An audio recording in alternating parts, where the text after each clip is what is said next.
My name is Valerie White-Williams, and today I'm going to talk about the third house. And I'm going to go through all the planets that are going to be in placements in that third house.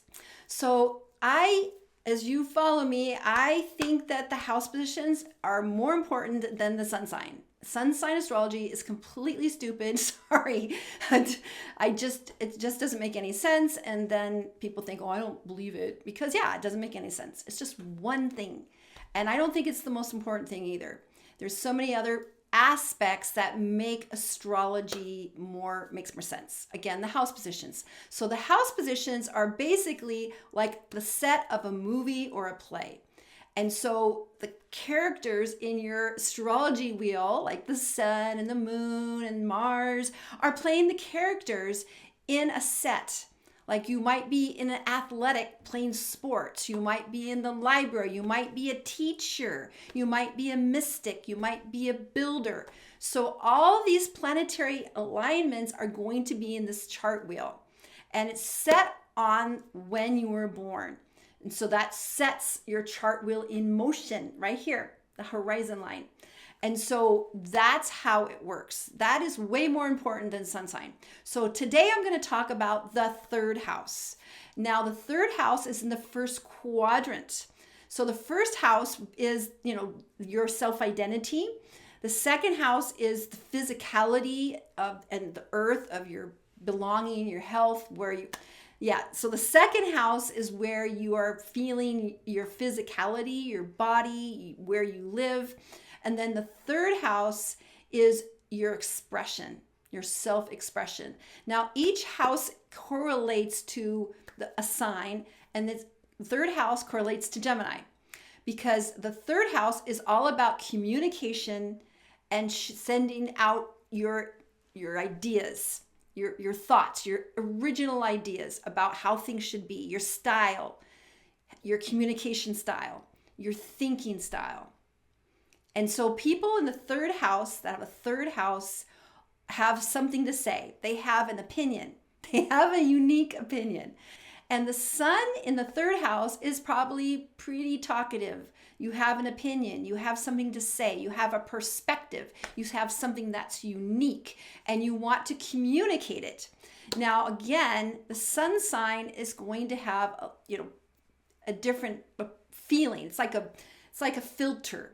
So if you have Gemini in there, then you're going to be really talkative, and you're probably going to get in trouble when you're in school because the teacher is going to say, I think we need to remove you and put you in a corner so you're not going to bug everybody, right? Keep talking.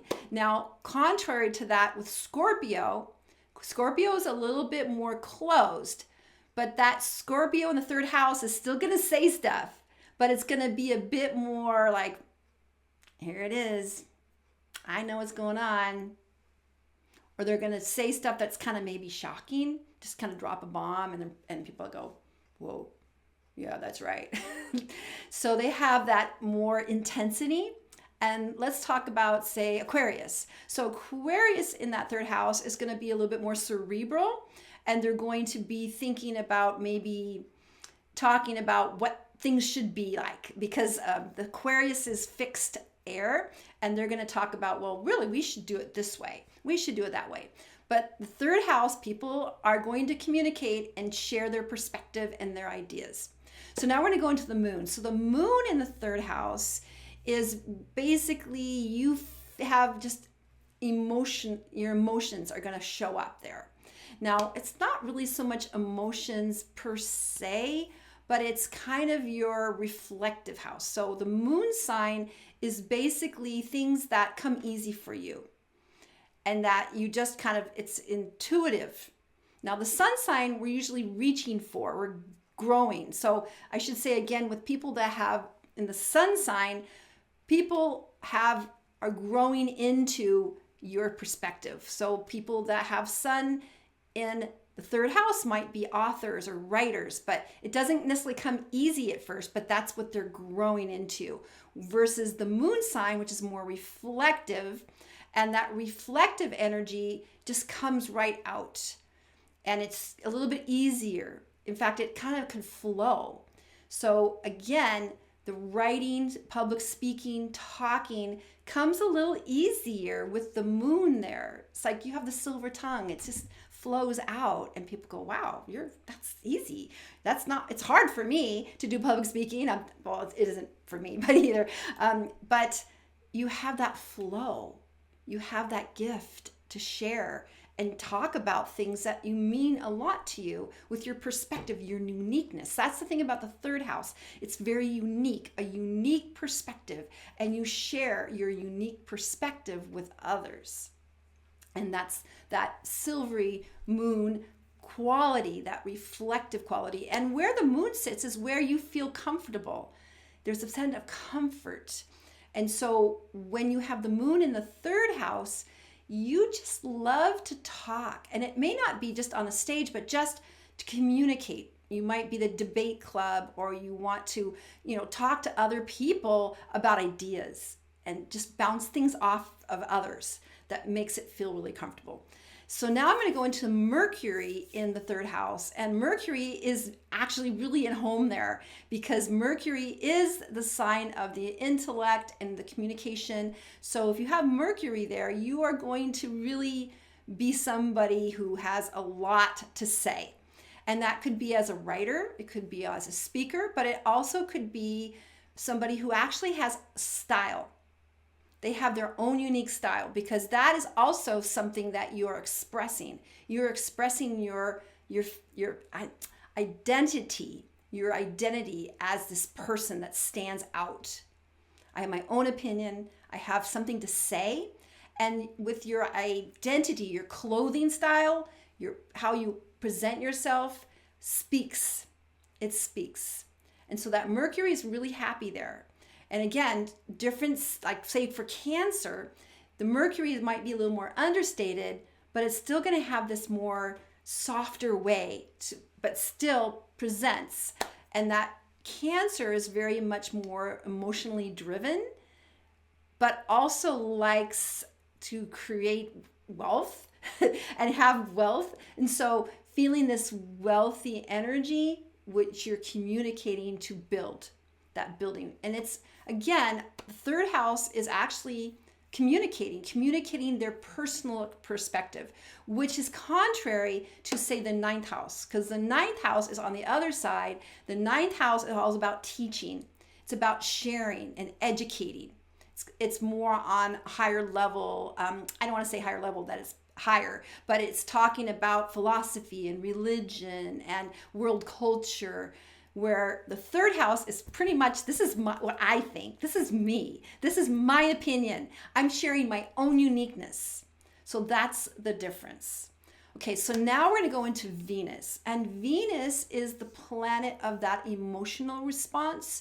Venus is often where you're going to find friends and lovers in that house. So with Venus loves to communicate, and that Venus needs a partner and friends that will communicate with them.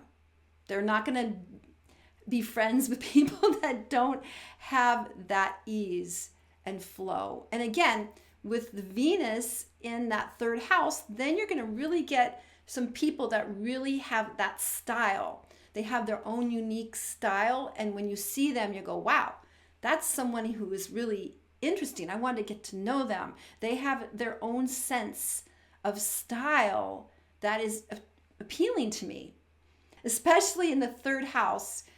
And again, the signs are like what I call ice cream flavors or potato chip flavors. Venus is in Taurus in the third house. Now, Taurus isn't usually very talkative per se, but they still want to talk about things that mean something to them, because Taurus is fixed earth. And so again, that would be another placement in Venus is very sensuous, to actually communicate and have that style and build the style and actually talk about fashion or things that are very sensuous, right? And so that's what they like, is this luxury, the luxury brand of Taurus in that third house. That's going to be somebody that really appreciates good taste and communicates that. So that's what I mean about the ice cream flavors. All right, so now we're going to move to Mars. Okay, so Mars is the planet of action. Okay, I don't agree that it's the planet of anger. I'm sorry, I don't. Anger is nothing to do with Mars, but Mars is actually your physical body taking action. And it could be some anger and how you talk about your anger. But in the third house, they're going to be very fiery because Mars has a lot of energy, and it really takes action. So people that have Mars in the third house probably need to move their body around when they're talking. They can't sit still. They move. They have a lot to say, but they could be what we call hyperactive, meaning they're talking a lot and they need to move their body when they're talking. They just have to. If you sit there like this, it's not going to work for them. And they really have to be active in their communication. And so that's really important to them. And again, the sign is on this, some of the people, like say Gemini, is going to be really hyper and really energetic, super energetic. But then someone who is probably Pisces is going to be a bit more sensitive about it. And they're going to have a different flow. They still need to move their body, but they're not going to be as hyper, but they will also be maybe need the dance. I mean, I think of Pisces as really a dancer or somebody who really has this flow, the physicality. So again, it's the ice cream flavors versus the signs. And the ice cream flavors have that flow. And let's talk about maybe Virgo. Virgo also, we'll put Virgo in there. And Virgo is a little bit more cautious. They still will talk, but they will be communicating physically, but they're going to be very more concise as they communicate. So that's how it works. Okay, so now we're going to go into Jupiter. Jupiter in the third house. Now, Jupiter is the planet of benevolence, where you might get a windfall. Things are easy for you. So when you have Jupiter in that third house, you probably have a lot of big goals to communicate a big vision. Like you could communicate to create a novel or a course, or have this vision to create a company, and it's going to be easy for you. Things are going to flow for you with Jupiter in that third house. So that your goals of wanting to communicate, write a book, let people know, be a politician, communicate your ideas, it's going to have a little bit of flow for you. And it's going to be easy because that's where you have things happen to you. Like, wow, this is amazing. I can't believe it happened. So that is Jupiter. It gives you that big, huge push sometimes. Okay, and then we're going to go into Saturn, which is completely opposite. Saturn is the planet of karma. I don't really like to think of it that way, but it's basically what Saturn is tasking you is to create your own structure. In the third house, where Saturn shows up, it's where what you want something really, really, really badly, but you have to work hard to get it. So with Saturn in the third house, that person really wants to communicate. They want to maybe write a book or even just talk about their life or communicate with others, but they can feel blocked. It can take a while. And this is for any Saturn placement to really feel comfortable with, I've worked through these things and now I can do it. Because you want to communicate and put your voice, your communication, your style, your thoughts out there. And Saturn says, nope, you can't do that. You have to do this first. Or you need to discover your own structure and then you will achieve it. Now we have what we call the Saturn return that happens at 28, 29. And then you get this reboot of like, okay, this is what I'm supposed to do. And I have to create my own structure to get this thing that I want in that house. And the house of the third house is going to be about your expression, your ideas, and your thoughts. And you want to get those out there. But that's the challenge of Saturn, and people do it. So now I'm going to get into Uranus. Uranus is the planet of sudden inspiration. And so usually it just strikes and it leaves, but it will give you a boost of what you're supposed to be doing. And so sometimes with Saturn right there in the third house, boom, you get this download and you're going to say it. And you're like, where'd that come from? Where did that come from? That boost of information, and it's here and then it's gone. But then people will look at you and like, wow, that was something special. You're right. That's crazy. Whoa, okay. And then the person who had that insight was going to say, yeah, where'd that come from? So when it strikes, it happens, and then it's great. And it can be kind of erratic, but when it happens, you kind of go, wow, this is great. Okay, so now I'm going to go into Neptune, and Neptune is the sign of mysticism and in the watery depths of spirituality. And I should also say too that the outer planets tend to not have as much influence with us. They're kind of like fairy godmothers around the planet. But so that's what Neptune is. Neptune is dreamy. It's in the water. It's about spirituality and how you feel in that place. So it's interesting in the third house that Neptune is kind of not usually very talkative, but Neptune is a little bit dreamy there. And so Neptune feels probably, I don't want to say it's a bad placement, but it's a little bit more difficult to communicate that. And so people that have Neptune in that third house, it takes them a while to kind of determine how they feel themselves, what's their feeling, because Neptune is so kind of introverted. And then they'll find their way to actually communicate it. And once they get it together, they have a lot of wisdom. But they kind of have to, because the thing about Neptune is in the sea. And when you're in the sea, they feel everything. And so they have to come into what they feel themselves, because that's the third house. Third house is about my self-expression. And they have to kind of make that work for them. And eventually, a lot of them might not even want to talk until they feel comfortable about what they have to say about that Neptunian energy of spirituality. And again, so many people might have other planets that actually are filtering through that, but that Neptune there is going to feel a bit diffused until they kind of gather in and they go, okay, this is it. I get it. This is me and this is not me. But once I figure out what I'm feeling with the Neptune energy, I'm going to communicate and feel more comfortable with that. Okay, so now we're going to go into Pluto. And Pluto is the planet of death and rebirth and just reconstructing your life. So when you have Pluto in that third house, usually it's like a bomb that drops sometimes, and you're that person that, it's again also the underworld. When you're feeling depressed, you might go in the underworld. So that's the other part of Pluto. It's not just bomb dropping and destroying things, but when you're going through a process, a depression, you go under and then you come up.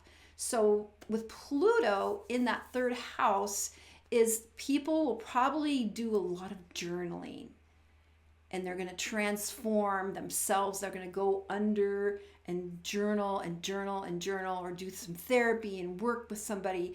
And then once they pull through it, they have something to say, like, guess what happened? I had gone through this huge depression. It was horrible. I was like, I hardly got through it. But then I did. And then I came up, and now I have something I can offer people to help them. So I can help them with that underworld journey.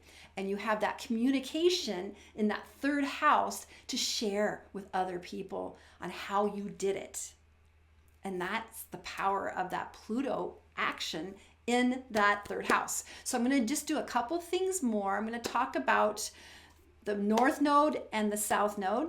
So the North Node and the South Node is about kind of what you came here to do. So I'm going to start with the North Node because they're on both sides. There's a polarity. So the third house is what you're supposed to be focused on. So if you have the north node in the third house, that means the south house, which is, okay, the north node, third house, it's going to be the ninth house. So the ninth house, so if you have north node in the third house, it means you have your south node in the ninth house. Now, what that means is that you're probably more comfortable, and you, as an academic or a teacher, and that's easy for you. It's comfortable to you, but you're not growing. And so that means you need to grow into your third house, meaning put something that's unique to you and sharing your identity, your own thoughts. If that makes sense. It's comfortable to be in academia or be a teacher. You're just kind of regurgitating what other people are talking about and learning, but you're supposed to be in your third house to actually create something unique for you. And now we're going to flip it around. The south node in the third house is somebody that you're comfortable talking. You're a great orator, but it's starting to get a little bit, I want to focus in more. And so for the south node in the third house, that person really wants to study more. Study, learn, travel, get out of just the me, my opinions, my ideas, and learn and grow, and then share the growth that you're learning. So it's kind of flipped around. And that's what you're supposed to focus on, because when you're on your south node, you just kind of like, I can do it, but I really don't want to be here right now. So, but it can be challenging to grow and grow out of that. Okay, and the last thing I like to talk about is Chiron, the wounded healer.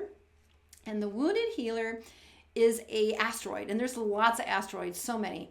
But the wounded healer I like because what the wounded healer is all about is you had something in your childhood or something happened to you that wounded you, and then you recovered from it, and then you helped others.